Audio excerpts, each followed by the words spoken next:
The Accountant 2 is undeniably awesome. It was the abrupt stop to joke 2 in every way. I'm looking for me. You're looking for you. We're looking at each other and we don't know what to do. Call me the secret. It's one of the most entertaining movies of the year. Anything else?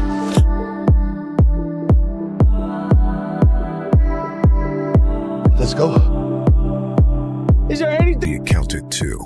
Welcome to Movie Recap Time. The film begins in a bustling club. King sits focused on his work. Outside, several gangsters keep a close watch on the club. Suddenly, a woman named Anna walks in. Her presence grabs everyone's attention, especially the killers.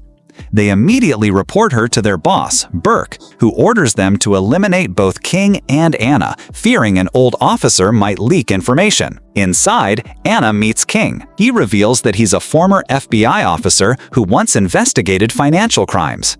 Now, he's on a personal mission to find a family connected to a photo, a job given to him by the father of the man in the picture. Anna responds coldly. She says she's a killer, not a seeker. But King insists, saying, "This case is different. It's tied to a mysterious syndrome where people lose their memory." Anna, already familiar with the syndrome, brushes him off, thinking he's wasting her time. Suddenly, King notices the gangsters. He tells Anna to escape while he heads to the washroom. The gang storms in, but King kills them all. Outside, Anna has already fled. Burke's sniper, Tom, spots her. As King exits, he sees Anna has taken down more killers herself, but then Tom snipes King, killing him on the spot. The next day, Mary, a former colleague of King, is informed of his death at the morgue. She confirms the body. She also learns that King had her listed as an emergency contact. When she visits his rented home, she finds the walls covered in research. Among the documents, she spots a note from King mentioning a man named Christian Wolff, also known as Chris, the accountant. Chris is hiding in a small town, working with his sister-like friend Justine, managing the books for dangerous mafia groups. That evening, Chris attends a matchmaking event. Women flock to him. Turns out, he hacked the app and tailored his profile to match their interests. Still, he ends up alone, living in his truck, surrounded by weapons and gear. Meanwhile, Burke runs an illegal human trafficking business behind a fish-selling front. He fears Anna, who attacked him and his partners 3 years ago but spared his life. He remembers her leg tattoo and now wants her dead, along with the father of the man King was trying to help, Pavlo's father. Mary investigates and calls Chris's agency. Justine lies, saying no one named Christian lives there. But secretly, she looks into Mary and King's files. Mary later finds a clue that leads her to a broken crime scene wall where she finally meets Chris. She brings him to King's place and shows him the research. Chris confirms he was the one King reached out to. Chris reworks King's research overnight. He reveals the man in the photo is Pavlo, who lived with his wife Dina near the Mexico border. They were separated for unknown reasons. Dina later worked multiple jobs in restaurants and factories, confirmed through her salary trails. The boy in the photo, Alberto, is likely their son. This case spans back 5 to 6 years. Chris and Mary reach a suspicious factory and question the owner about a girl named Dina. The owner casually shrugs them off, saying, "Thousands of girls come and go. I don't remember faces." Chris, sharp as ever, confronts him about fake accounting, accusing him of using his pizza roll business to launder money from some shady, possibly criminal activities. When the owner gets aggressive, Chris takes him down with ease. His goons rush in, but Chris handles them all. Under pressure, the owner confesses. He doesn't traffic girls himself, but sends them to someone named Mark. Chris knocks him out and leaves with Mary. On the way, Mary reminds Chris that she works for a government agency, and they can't just torture people. Chris agrees, but adds that he has a better idea. Meanwhile, Chris's brother, Brax, is seen charming a girl named Sonny, but something feels off. She looks scared. Then Chris calls Brax, asking for help. Brax is cold at first, blaming Chris for vanishing for 8 years. Still, he decides to come. After leaving Sonny in tears, Brax violently takes down some shady men at her place. The next day, he meets Chris and Mary. Mary introduces herself as an FBI officer. Brax is surprised Chris is working with law enforcement. Later at a hotel, Brax arranges a meeting with 3 Mexican girls, not for fun, but to extract information. When they hear Mark's name, 2 girls flee in fear, but one agrees to help for money. She calls Mark and tells him 2 men are asking questions. Mark arrives, completely unaware of the trap. Brax punches him out cold, and they stuff him into Mary's car trunk. Mary isn't thrilled about the illegal arrest, but she agrees to take him to the station. Elsewhere, we meet Justin, now the boss of a massive hacking hub run by mentally challenged kids with brilliant minds. Her mission? Helping Chris. Back at Mary's, Chris asks her team to reanalyze the footage of King's murder. Mary says if Kim, their best agent, couldn't find more, no one can. But Justin overhears and takes that as a challenge. Her team hacks nearby street cameras. That's when they spot Anna calmly walking away from the crime scene while others were panicking from the gunfire. Anna had her face down, knowing cameras were everywhere. And now, the team finally has a lead. Meanwhile, a girl named Lola had taken a selfie at the same location where Anna was last seen. The team used facial recognition to track Lola, hacked into her home Wi-Fi, accessed all her devices, and finally retrieved that crucial selfie with Anna's face. Now identified, they discovered she'd traveled to many places, leaving a trail of dead bodies behind. But oddly, there was no record of her identity.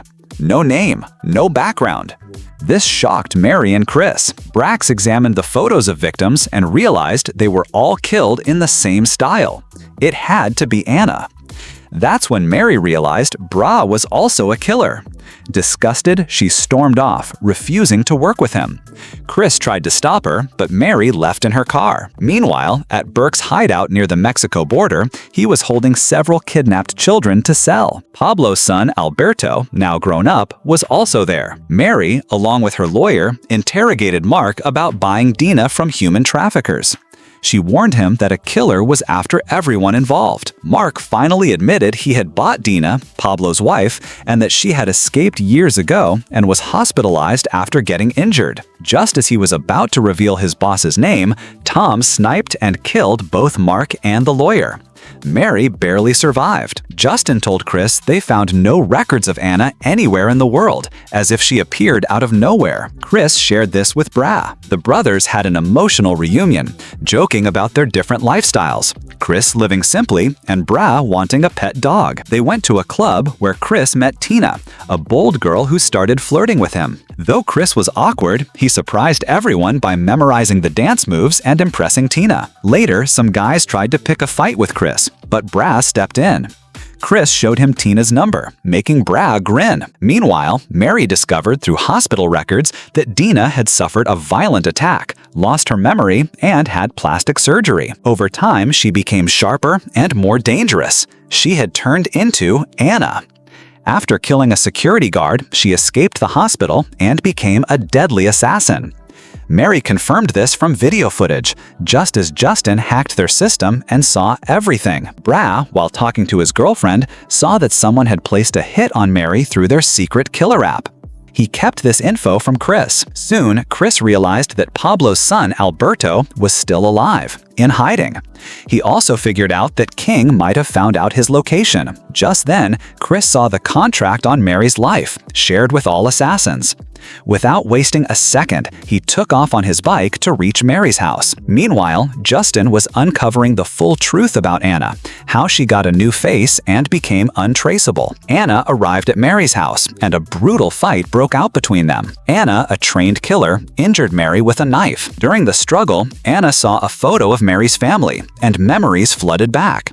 How her village was attacked, her capture, and how Dina was sold to Burke. Burke had tattooed Diva's leg to mark her as part of his gang. Anna remembered how Burke had also killed her husband, Pablo. Just then, Chris arrived and tried to convince Anna, but her son was still alive and could be found. But Anna, now hardened, was determined to leave her past. Behind them, Chris found Mary injured and rushed her to the hospital. Meanwhile, Burke realized Mary was getting closer and ordered Tom to kill all the children at his hideout to erase any evidence. Chris, furious with Bra for hiding the contract on Mary's life, confronted him. Bra justified it, saying Mary could have solved the case with Mark. Chris was determined to save the child, and Bra reluctantly joined him. As dawn broke, Justin tracked Burke's hideout near the Mexico border and informed Chris and Bra. They prepared for an attack. Chris and Bra ambushed the guards, freeing the children. Despite a bomb attack that injured Bra, they pushed forward as Chris pursued Tom's bus. The brothers fought off waves of guards. Bra was knocked down, but knew his brother would save him. Tom, with the children in the bus, tried to escape, but the brothers gunned down the remaining thugs and confronted Tom. Chris, now shaken, recited a poem before finally killing Tom. He reassured Alberto, calming the terrified children. Afterward, the brothers drove the rescued children to safety. Bra, now with a new pet cat, was content, and Chris was happy for him. Meanwhile, Justin contacted Anna, revealing Burke's criminal activities. As Burke showered at a foreign location, Anna arrived and, with a knife, began to hunt him down. A week later, Mary had seized all of Burke's assets and gathered evidence on human trafficking. Mary sat in Burke's chair, thanking Chris and Justin for their help. Justin was preparing a room for Alberto, while Mary ordered Burke's chair to be sent to her office, heading to Justin's headquarters, with Alberto, excited for the time they would spend there. Thank you for watching. Make sure to hit the like button, it really helps the channel grow. Don't forget to subscribe and turn on notifications so you never miss an exciting story. More thrilling recaps are on the way, and you won't want to miss them. Drop a comment below and let me know your favorite moment from this story. I'd love to hear your thoughts. Stay tuned, stay curious, and I'll see you in the next one. Movie Recap Time, team.